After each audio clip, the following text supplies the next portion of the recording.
alors aujourd'hui on se retrouve pour une nouvelle vidéo. Oui, je l'ai filmée en même temps que la précédente vidéo qui était mon bilan lecture du mois de juin et juillet.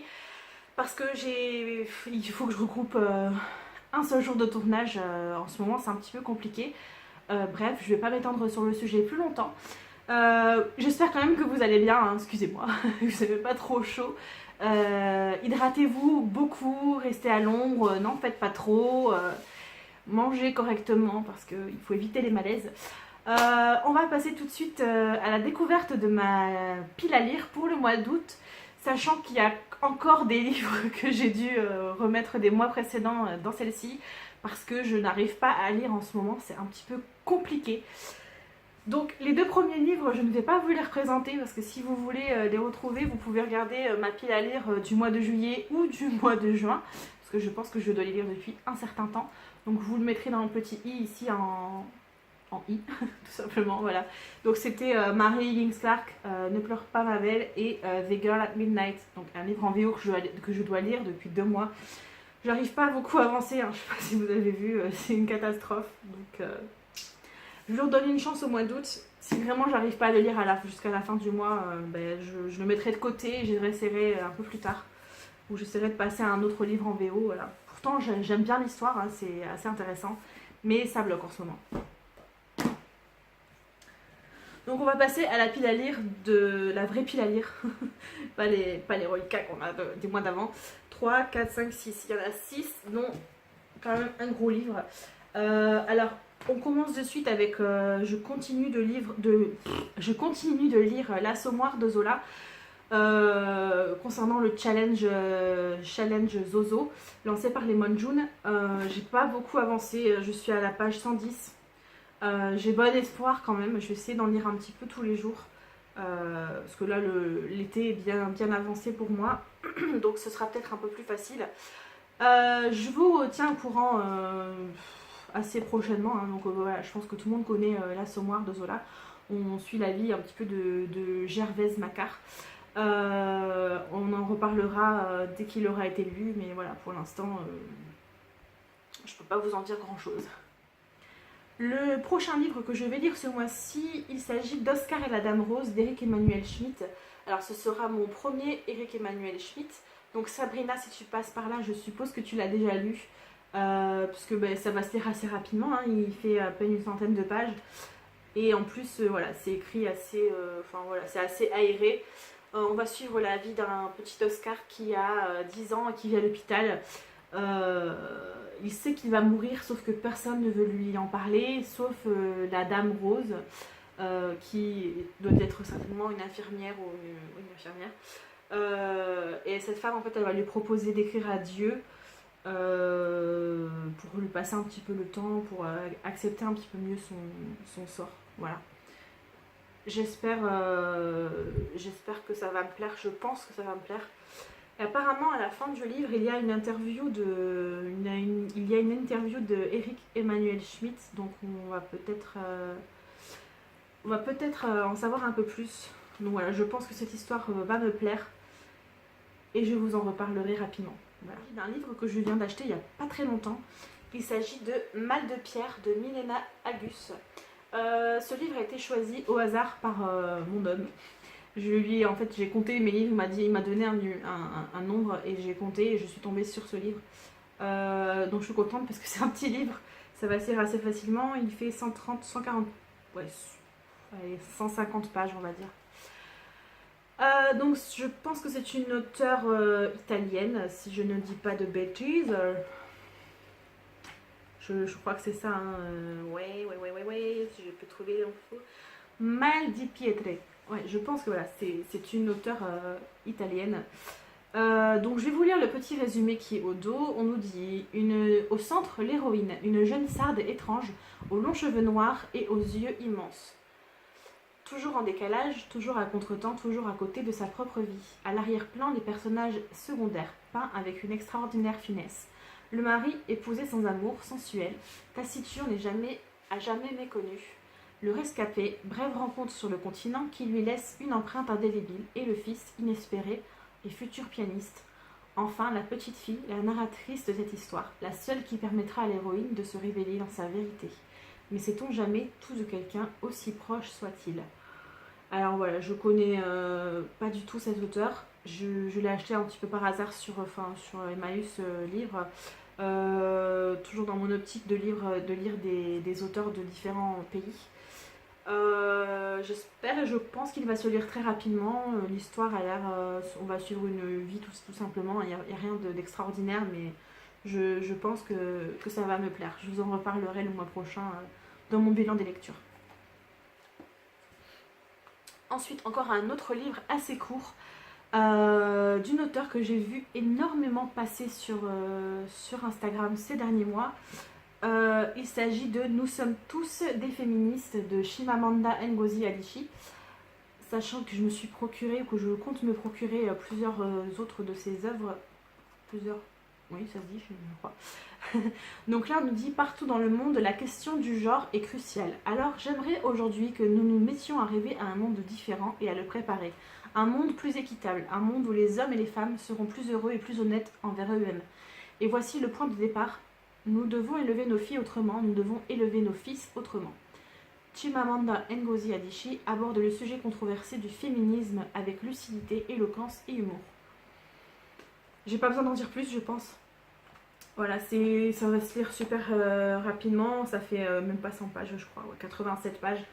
Donc je pense que voilà, il va être très vite mangé. J'ai pris plusieurs petits livres pour glisser facilement d'un livre à l'autre, parce que sinon quand on a je vais y arriver, quand on a trop de pavés dans sa pile à lire du mois, personnellement j'ai du mal. J'aime bien de temps en temps avoir une toute petite histoire à lire entre les deux. Voilà. Donc ça va être quelque chose d'assez qui va nous faire réfléchir, je pense, ce livre. Ensuite, j'ai pas pu résister à prendre un livre de la bibliothèque de ma grand-mère, parce qu'il faut que je continue à lire les livres qu'elle possédait. Il s'agit, je pense, d'un thriller, ou du moins peut-être d'un policier. Il s'agit de Le souffle du danger de Nora Roberts, donc aux éditions Mira. Déjà, la couverture, elle est assez intrigante. Le livret, il fait quand même 300, on va dire 380 pages. Mais voilà, c'est écrit, c'est très aéré, il y a des grosses marges. Voilà. Donc voilà, je pense que, pareil, je vais le lire peut-être même d'une traite. Je sais pas, tout dépendra si je suis happée par l'histoire. Je vais vous lire le résumé qui est au dos. On nous dit: héritier d'une riche famille de la côte Est, Adam Haynes se consacre exclusivement à sa peinture. Très attaché à sa liberté, c'est presque par jeu qu'il se laisse séduire par Kirby Fairchild, fille d'un célèbre peintre dont il est l'invité. Un jeu toutefois bien utile, qui lui permet d'enquêter sans risque dans l'élégant château de ses hôtes, car Adam a menti. Adam ou Adam, je pense. Son séjour chez les Fairchild n'a rien d'une visite de courtoisie. Il est en réalité à la recherche d'un tableau volé, que le père de Kirby est soupçonné de cacher chez lui.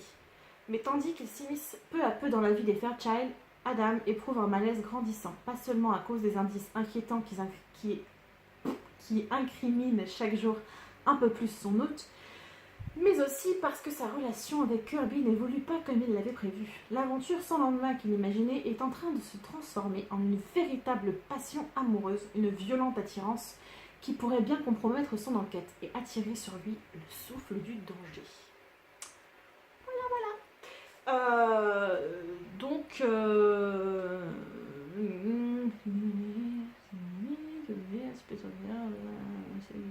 Donc voilà, c'est bien ça, c'est un thriller. Pour une fois, on va suivre un homme, c'est plutôt rare, je crois. Enfin, en tout cas, dans les livres que j'ai lus, moi, on suit souvent des jeunes femmes à qui il arrive des choses horribles. Et là, pour une fois, on va suivre l'histoire d'un homme. Donc c'est pas mal.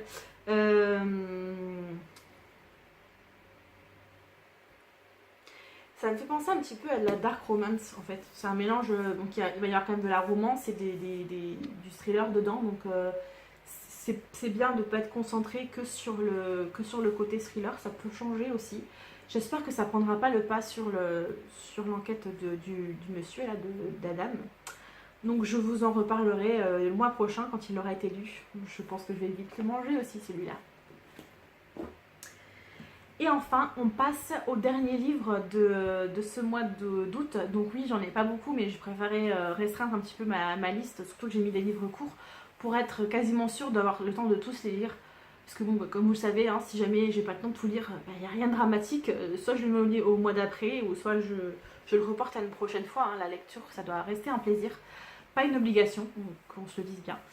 Ce livre, j'ai envie de le lire depuis que je l'ai acheté, donc je me suis dit, allez, je me le tente pour ce mois-ci. C'est un beau pavé quand même, puisqu'il fait 460, oh, ça va, 460 pages, et il s'agit d'encre de verre et d'acier, que j'ai vu énormément passer sur Instagram, et un petit peu sur YouTube, sur Booktube, sur YouTube, de Gwendoline Clark, donc c'est aux éditions Lumen. Donc je pense que beaucoup de personnes sont en total amour avec les éditions Lumen qui proposent toujours des couvertures mais juste magnifiques. Voilà, donc le résumé est quand même très très long, mais je vais peut-être le lire en entier parce que comme la vidéo elle était assez courte pour une fois, je vais vous faire le petit plaisir de m'écouter encore un petit peu blablater. Alors, on nous dit, et si on pouvait vraiment créer un monde avec de l'encre et du papier? En s'armant d'encre et de papier, il est désormais possible de voir naître sous ses doigts des univers entiers. Il suffit pour accomplir ce miracle de respecter les règles complexes d'une nouvelle discipline, la scriptologie. Mais lorsque des êtres humains apparaissent pour la première fois sous la plume d'un scriptologue, c'est la révolution. Jumi Dal-Beldana et sa fille Elsa, à la tête des insurgés, parviennent à leur tour à percer le mystère de cette science et à reprendre le contrôle de leur petit paradis à son créateur. Cependant, leur bonheur ne dure pas. Jumi, qui cache un noir secret, est enlevée sous les yeux de sa fille. Elsa est donc contrainte de s'aventurer dans le monde réel pour retrouver la trace de sa mère. Des canaux d'Amsterdam aux rues de Pise, elle finit par trouver refuge dans un asile de fous, une institution fondée par une organisation scientifique baptisée l'Ordre d'Archimède. Là, scriptologues, alchimistes et mécaniciens peuvent étudier et travailler à l'abri des persécutions. L'endroit est aussi un pensionnat réputé, dont les élèves observent la jeune inconnue avec beaucoup de curiosité. Parmi eux se trouve Léo, un mécanicien de génie, dont la rencontre avec la nouvelle arrivante fait vite des étincelles. Commence une attente interminable, l'aide promise par l'ordre tardant à se concrétiser. Elsa finit donc par prendre les choses en main, et ce n'est pas peu dire, car la jeune fille, elle aussi, dissimule un lourd secret. Saura-t-elle réparer par l'écriture un monde devenu fou?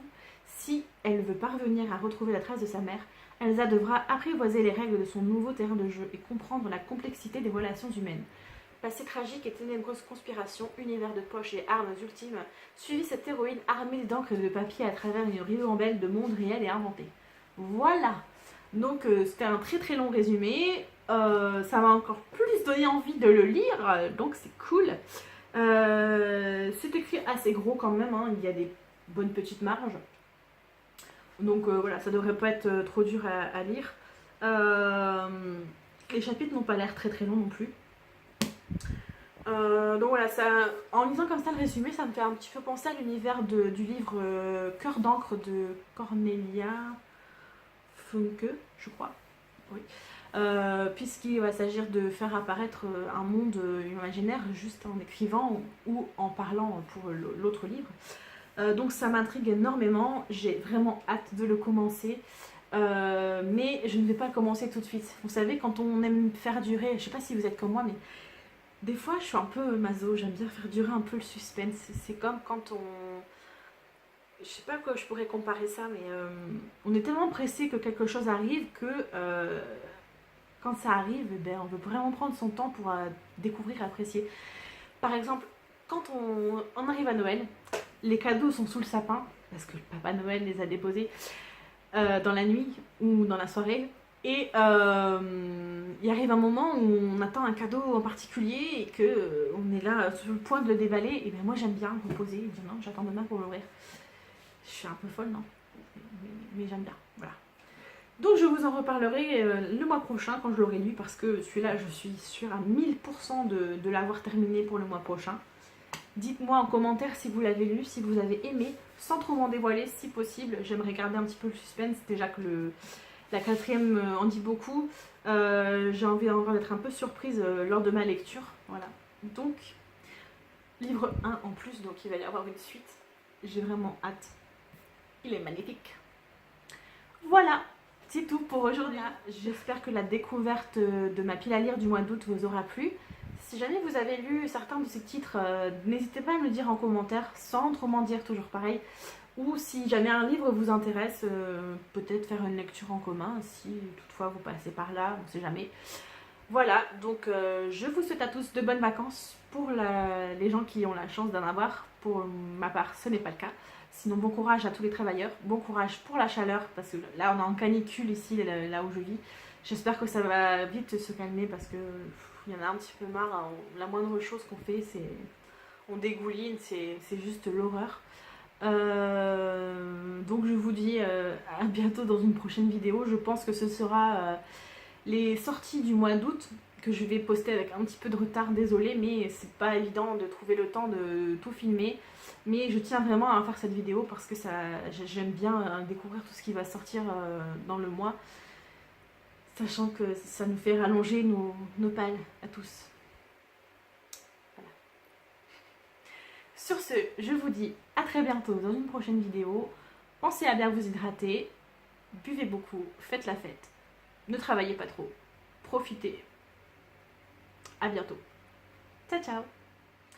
Si jamais tu as aimé la vidéo, n'hésite pas à cliquer sur j'aime, ça me fera plaisir. Comme d'habitude, je ne vais pas vous refaire le petit blabla. Et si vraiment tu as aimé mon contenu, ce que je t'ai proposé, ou peut-être moi, ma façon de parler, oui, ça peut paraître bizarre à certains, mais il en faut. Hein. N'hésite pas à t'abonner, c'est gratuit, ça ne coûte rien. Il est temps pour moi de vous laisser, de profiter un petit peu de l'air. Je crois, pour tout vous dire, que je vais aller chez ma maman parce qu'elle a la clim et que là je ne tiens plus chez moi. Il doit faire 30 degrés à l'intérieur. C'est pas respirable quoi. Voilà. À bientôt pour une nouvelle vidéo. Ciao ciao.